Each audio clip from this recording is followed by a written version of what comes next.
तो यहाँ पर आपको क्या करना है कि सबसे पहले 20 का 20 से इंटू कर दीजिए। 20 का यदि आप 20 से इंटू करते हो तो कितना बनता है आपका 400 बनता है। और 400 में आपको क्या करना है कि दो संख्या के बाद पॉइंट लगा दीजिए तो कितना हो जाएगा आपका 4.00। 4.00 का मतलब क्या हो गया आपका ये 4%। ठीक, ये क्या हो गया 4%।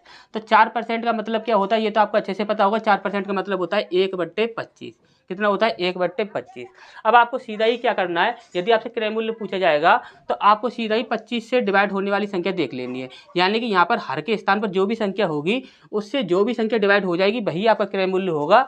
जो संख्या डिवाइड नहीं होगी वह आपका क्रय मूल्य कभी भी नहीं होगा। इसमें लास्ट में क्या दिया हुआ है 2, ये संख्या कभी 5 से डिवाइड होगी नहीं, तो ये हमारा आंसर कभी भी होगा नहीं। इसमें लास्ट में 1 दिया हुआ है तो ये भी 25 से डिवाइड नहीं होगी, ये भी हमारा आंसर नहीं हो सकता। यहाँ पर आपका देखेंगे तो यहाँ पर आपका 1 दिया हुआ है तो ये भी आपकी संख्या 25 से डिवाइड नहीं होगी, तो ये भी हमारा आंसर नहीं होगा। तो यहाँ पर आपका 0 दिया हुआ है, यही संख्या है जो कि आपकी 25 से और 5 से दोनों से डिवाइड हो जाएगी, तो यही हमारा आंसर हो जाएगा। ठीक, इस पर नेक्स्ट प्रश्न है, यहाँ पर बोला गया है दो वस्तु में से प्रत्येक को 151 रुपये में बेचने पर पहली पर 20% लाभ और दूसरी पर 20% हानि होती है, तो आपका कुल प्रतिशत लाभ या हानि क्या होगा, लाभ होगा या हानि होगा, क्या होगा, ये हमें यहाँ पर बताना है। कि ये वाला परसेंट और ये वाला परसेंट इन दोनों का आप इंटू कर दीजिए, कितना हो जाएगा आपका 4%। 4.00 का मतलब क्या हो गया 4%। अब ये 4% जो आपका है, हमेशा याद रखिएगा जब कभी भी दो वस्तुओं को समान मूल्य पर बेचने की बात की जाएगी तो वहाँ पर हमेशा ही हानि होती है। क्या होता है, हानि होती है। तो यहाँ पर हमें 4% की हानि हो जाएगी। आपको कुछ भी देखने की ज़रूरत नहीं है, यहाँ पर लिखा है 4% हानि, तो यही हमारा आंसर हो जाएगा।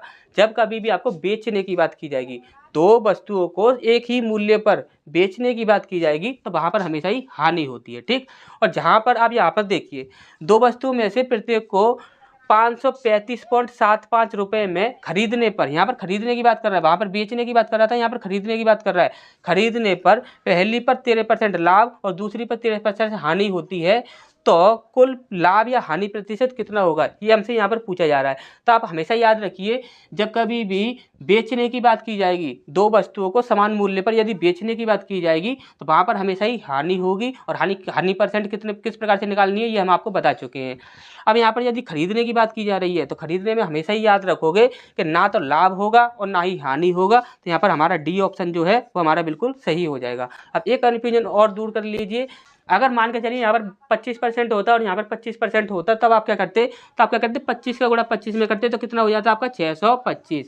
तो आप बोलते कितने परसेंट की हानि हो रही है, तो हम यहाँ पर दो संख्या का पॉइंट लगाते, कितना हो जाता 6.25 इतना हो जाता। तो कितना हानि होती 6.25% की हानि होती। ठीक।